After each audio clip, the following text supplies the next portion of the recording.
नमस्ते बच्चों, मैं सौरभ जैन, आपका हिंदी अध्यापक। आज हम पढ़ेंगे कक्षा 6 बसंत भाग 1 में पाठ 8 ऐसे ऐसे। इस पाठ के आज हम प्रश्नोत्तर समझेंगे। सबसे पहला प्रश्न है, माँ मोहन के ऐसे ऐसे कहने पर क्यों घबरा रही थी।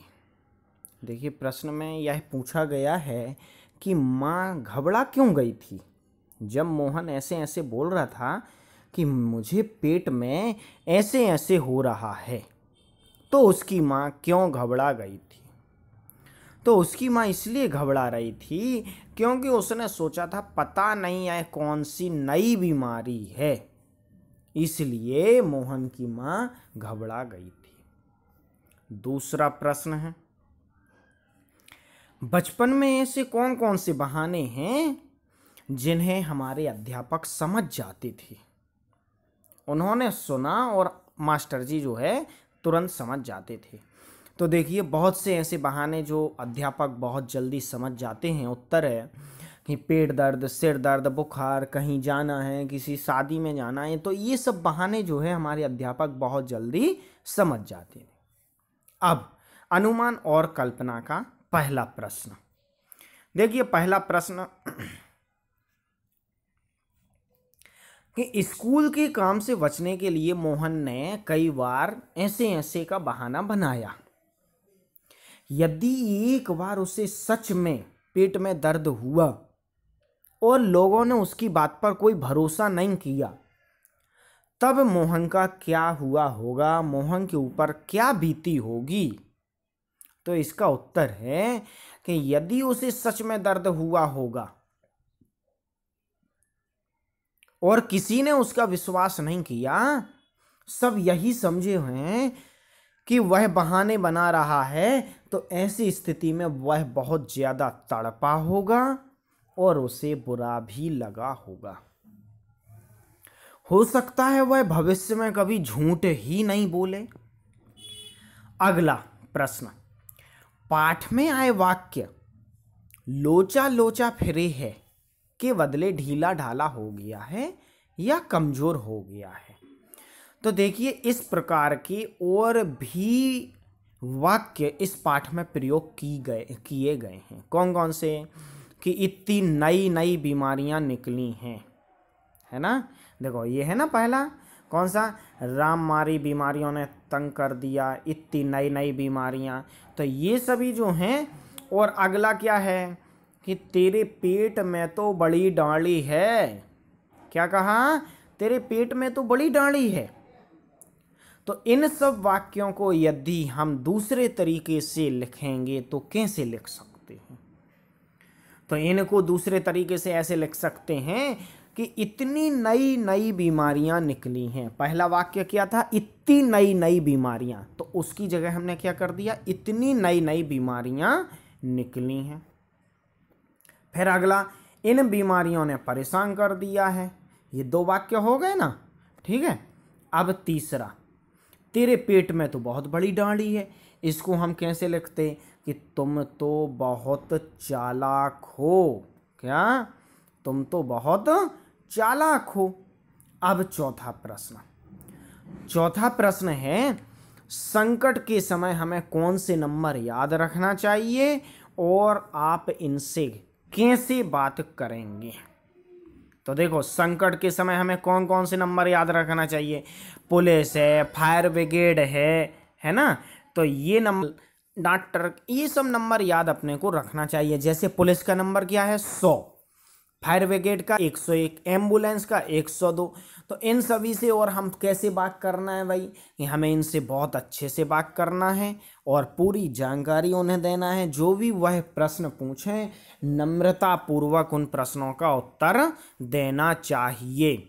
और सबसे इम्पोर्टेंट, महत्वपूर्ण बात कि जहाँ पर भी दुर्घटना, कोई भी वारदात हुई है, तो वहाँ का पता पूरा अवश्य देना चाहिए। और सबसे अंत में उनसे हम क्या बोलेंगे कि आप जल्दी से जल्दी वहां पर पहुंचें। आगे ऐसा होता तो क्या होता? ऐसा होता मतलब क्या कि मान लो मास्टर जी जो है मोहन से पूछते क्यों भाई स्कूल का काम पूरा कर लिया, और मोहन हाँ बोलता कि हाँ मैंने पूरा काम कर लिया, तो ऐसी स्थिति में नाटक का अंत क्या होता? समझ में आया भाई? जब मोहन हाँ बोल देता कि हाँ मैंने होमवर्क पूरा कर लिया, फिर नाटक का अंत क्या होता? तो वह यहाँ बताना है। तो इस स्थिति में देखो नाटक का अंत यह होता कि मास्टर जी समझ जाते कि मोहन को सचमुच में पेट में दर्द है, और मास्टर जी मोहन के लिए अच्छे से डॉक्टर को दिखाकर उसका अच्छे से इलाज कराने की सलाह देते। अब अगला प्रश्न भाषा की बात से है। देखिए इसमें 4 प्रश्न मतलब वाक्य लिए गए हैं। ठीक है, कितने? 4 वाक्य। पहला है मोहन ने केला और संतरा खाया। दूसरा है मोहन ने केला और संतरा नहीं खाया। तीसरा है मोहन ने क्या खाया। और चौथा है मोहन केला और संतरा खाओ। तो मोहन ने केला और संतरा खाया, यह क्या हो गया कि यह तो है विधिवाचक। ठीक है, यह क्या है? विधिवाचक। अब मोहन ने केला और संतरा नहीं खाया, यह क्या नहीं शब्द का प्रयोग किया ना। यहां देखिए नहीं मतलब निषेध करने वाला है ना। नहीं का मतलब क्या? निषेध। निषेध मतलब यह निषेधात्मक वाक्य हो गया। ठीक है, अब मोहन ने क्या खाया, जब क्या की बात आती है तो यह हो गया कौन सा? प्रश्नवाचक। ठीक है, यह प्रश्नवाचक वाक्य हो गया। अब चौथा वाक्य क्या लिया कि मोहन केला और संतरा खाओ, तो यह क्या हो गया? यह हो गया आदेशात्मक। खाओ, खाने का क्या दिया जा रहा है? यहाँ पर आदेश दिया जा रहा है ना। तो यहाँ पर केला और संतरा खाने का आदेश दिया गया, इसलिए यह है आदेशात्मक वाक्य। तो यहाँ ये जो 4 वाक्य दिए गए हैं, इन 4 वाक्यों को आपने समझा। अब यहाँ आगे एक वाक्य दिया गया है, उस वाक्य के 3 रूप हमें बनाने हैं। देखिए 3 रूप कौन कौन से? वाक्य क्या है कि वाक्य है रूथ ने कपड़े अलमारी में रखी। किसने रखी? रूथ ने। ठीक है, तो पहला वाक्य तो ये हो गया कौन सा? विधि वाला।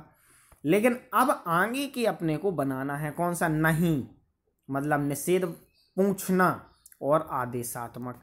ये 3 वाक्य हमें बनाने हैं। तो नहीं मतलब रूथ ने कपड़े अलमारी में नहीं रखे, ये हो गया निषेधात्मक। ठीक है, आगे पूछना मतलब प्रश्नवाचक। क्या है यह है प्रश्नवाचक, है ना। तो इस प्रश्नवाचक में क्या पूछा गया है कि क्या रूथ ने कपड़े अलमारी में रखे? और चौथा कौन सा बताया था? आदेश देना मतलब आदेशात्मक। तो रूथ कपड़े अलमारी में रखो। रूथ यह एक किसी व्यक्ति इत्यादि का किसी का नाम है, तो उसे आदेश दिया गया। क्या आदेश? कि भाई कपड़े अलमारी में रखो। तो आशा करता हूँ ये प्रश्न आपको समझ में आ गया होगा। नहीं आया हो तो आप मुझसे मैसेज बॉक्स में कमेंट करके आप पूछ सकते हैं।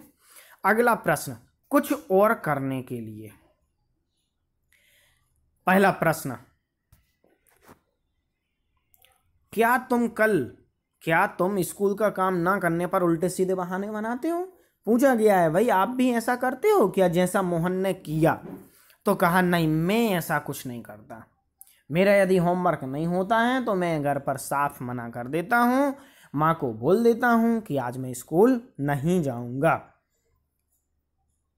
घर पर रहूंगा, गृह कार्य करूंगा और अगले दिन स्कूल जाऊंगा। अब अतिरिक्त प्रश्न,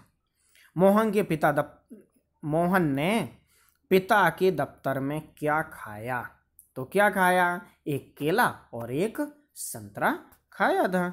अगला प्रश्न, वैद्य जी को बुलाकर कौन लाया? तो देखिए बहुत इंपॉर्टेंट प्रश्न है ये। वैद्य जी को बुलाकर कौन लाया? कि मोहन के पड़ोसी दीनानाथ जी वैद्य जी को बुलाकर लाए थे। अगला प्रश्न, वैद्य जी ने मोहन को देखने के बाद क्या कहा कि भाई घबराने की बात नहीं है, इसे क्या है, मामूली सी कब्ज है। क्या है? कब्ज है। चौथा प्रश्न, मोहन ने क्या बनाया? मोहन ने बहाना क्या बनाया था? ऐसे ऐसे का बहाना बनाया। पांचवा प्रश्न, क्या मोहन के पेट में सचमुच दर्द था? तो नहीं, मोहन के पेट में सचमुच में दर्द नहीं था। तो यह हमारे पाठ 8 के सभी प्रश्नोत्तर हुए। धन्यवाद।